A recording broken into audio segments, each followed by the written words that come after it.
ശബരിമലയിൽ ഇന്നലെയുണ്ടായ അനിയന്ത്രിതമായ തിരക്കിൽ ഇടപെട്ട് ഹൈക്കോടതി. മുന്നൊരുക്കങ്ങൾ പാളിയതിൽ ഹൈക്കോടതി ദേവസ്വം ബെഞ്ച് കടുത്ത അതൃപ്തി അറിയിച്ചു. വലിയ ദുരന്തമുണ്ടാകാനുള്ള സാധ്യത തള്ളിക്കളയാനാകില്ല എന്ന മുന്നറിയിപ്പ് നൽകിയ കോടതി 6 മാസം മുമ്പേ മുന്നൊരുക്കം തുടങ്ങണമായിരുന്നു എന്ന് ചൂണ്ടിക്കാട്ടി. മുന്നൊരുക്കങ്ങൾ ഫലപ്രദമായില്ല എന്നാണ് വീഴ്ച സംബന്ധിച്ച് Thiruvithamkoor Devaswom board president K ജയകുമാറിന്റെ പ്രതികരണം. അത് കാണാം. അത് കോടതി പറയുന്നത് വളരെ ശരി തന്നെയാണ്. വളരെ നേരത്തെ ഇത്രയും വലിയൊരു ഫെസ്റ്റിവലിന്റെ ഒരുക്കങ്ങൾ ആരംഭിച്ചാൽ പോലെ പൂർത്തിയാവണമായിരുന്നു. അവിടെ മുന്നൊരുക്കങ്ങൾ എടുത്തിട്ടുണ്ട്, പക്ഷെ ഒന്നും ഫലപ്രദമായില്ല എന്ന് വേണം പറയാൻ. കാരണം ആളുകളെ നിയോഗിച്ചു, ആളുകൾ വന്നില്ല. പിന്നെ ചില വർക്കുകളെ ഏർപ്പെടുത്തിയ വർക്കുകൾ തീർന്നില്ല. ഒരുക്കങ്ങൾ നടത്തിയ ഒരുക്കങ്ങൾ പൂർത്തിയായില്ല.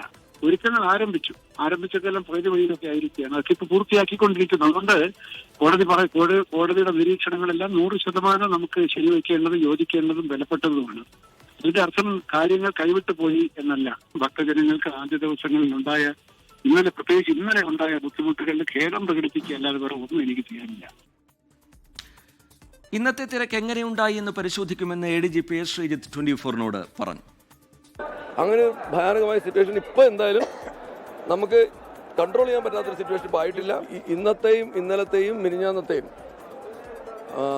എന്താ പറയുക, ആളുകളുടെ എണ്ണം എന്ന് പറഞ്ഞാൽ ക്രമാതീതമാണ്. നമ്മൾ ഇതുവരെ ഉണ്ടായിട്ടുള്ള ചരിത്രത്തിൽ ഉണ്ടാവാത്തത്ര തിരക്ക് നമുക്ക് അനുഭവപ്പെടുന്നുണ്ട്. അപ്പോൾ അതുകൊണ്ട് അവരെടുത്ത് അത് ക്രമീകരിച്ചിട്ട് നമ്മളിപ്പോൾ അവരോട് പറയാൻ ശ്രമിക്കുന്നതെന്ന് പറഞ്ഞു കഴിഞ്ഞാൽ, ഇന്നത്തെ വെർച്വൽ ക്യൂ ബുക്കിംഗ് കഴിഞ്ഞു, അതുകൊണ്ട് നിങ്ങൾ വെയിറ്റ് ചെയ്യണം, നാളെ പറ്റും എന്ന് പറഞ്ഞ് നിലയ്ക്കൽ അവരെ ഹോൾഡ് ചെയ്യാനുള്ള ശ്രമത്തിൻ്റെ ഭാഗമായിട്ട് പ്രസിഡന്റ് പറഞ്ഞതനുസരിച്ച് നമ്മൾ സ്പോട്ട് ബുക്കിങ്ങിൻ്റെ കേന്ദ്രങ്ങൾ നിലയ്ക്കലേക്ക് മാറ്റുകയാണ്. ആ മാറ്റുന്നതനുസരിച്ച് അവിടെ ആൾക്കാർ വന്ന് ക്രമാനുസൃതമായി തന്നെ ഈ ദർശനത്തിന് വരും എന്ന് പ്രതീക്ഷിക്കുകയാണ് നമ്മളിപ്പോൾ ചെയ്യുന്നത്. അതേസമയം ശബരിമലയിൽ ഇന്ന് തീർത്ഥാടക തിരക്ക് നിയന്ത്രണ വിധേയമാണ്. വിവരങ്ങളുമായി വിഷ്ണു സുരേഷും സന്നിധാനത്ത് നിന്ന് MG പ്രതീഷും നിലയ്ക്കലിൽ നിന്ന് ലാൽകൃഷ്ണനും വിവരങ്ങളുമായി നമുക്കൊപ്പം ചേരുന്നുണ്ട്. ആദ്യം വിഷ്ണു സുരേഷിലേക്കാണ്. വിഷ്ണു, കോടതി ഇന്ന് ചൂണ്ടിക്കാട്ടിയ കാര്യങ്ങൾ പ്രധാനമാണ്. ചില വിമർശനങ്ങൾ, മുന്നൊരുക്കങ്ങൾ ഉണ്ടായില്ല എന്നതടക്കം കോടതിയുടെ ഭാഗത്തുനിന്നുണ്ടായി. മുന്നറിയിപ്പിന്റെ സ്വഭാവത്തിലുള്ള പരാമർശങ്ങൾ കോടതിയുടെ ഭാഗത്തുനിന്നുണ്ടായി. കോടതി ഇതിനെ നോക്കിക്കണ്ടത് എങ്ങനെയാണ് വിഷ്ണു?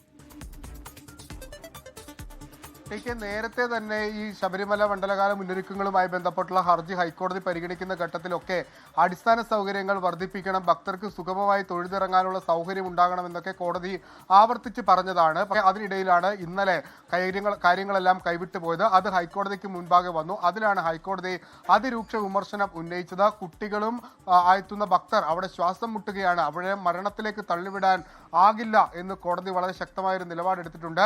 ശാസ്ത്രീയമായ രീതിയിലാണ് ഈ ക്രൗഡ് മാനേജ്മെന്റ് ചെയ്യേണ്ടത്. അത് പക്ഷേ ഉണ്ടായില്ല.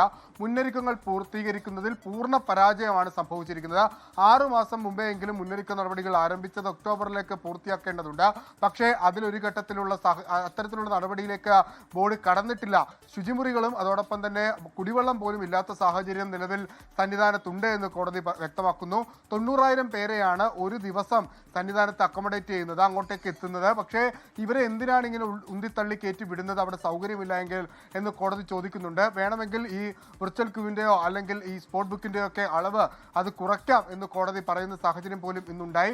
കൃത്യമായ റിപ്പോർട്ട് കോടതി ആവശ്യപ്പെട്ടിട്ടുണ്ട്. അതായത് ഇതുവരെ സ്വീകരിച്ചിട്ടുള്ള നടപടികളും ഇനി സ്വീകരിക്കാൻ ഉദ്ദേശിക്കുന്ന നടപടികളുമാണ് ഈ റിപ്പോർട്ടിൽ ഉണ്ടാകുക. അതിന് ശേഷം തുടർ നടപടി എന്ത് എന്ന് കോടതി നിലപാട് അറിയിക്കും. കഴിഞ്ഞ തവണയും സമാനമായ രീതിയിൽ തിരക്ക് നിയന്ത്രണത്തിന് അതീതമായപ്പോൾ കോടതി ഇടപെടുകയും കൃത്യമായ നിർദ്ദേശങ്ങൾ നൽകുകയും ചെയ്തു. ഇത്തവണയും അത്തരത്തിലുള്ള ഒരു സാഹചര്യമാണ് നിലവിലുള്ളത്. കോടതിയുടെ ഭാഗത്ത് ചില നിർദ്ദേശങ്ങൾ ഒരുപക്ഷെ ഇന്നൊരു ഇടക്കാല ഉത്തരവായി തന്നെ പുറത്തിറങ്ങുമെന്നാണ് നമുക്ക് മനസ്സിലാവുന്നത്. TK. ശരി, വിഷ്ണു സുരേഷ് വിവരങ്ങൾ പങ്കുവെക്കുകയായിരുന്നു. മുന്നൊരുക്കങ്ങൾ പാളിയതിൽ കടുത്ത അതൃപ്തിയാണ് കോടതി രേഖപ്പെടുത്തുന്നത്.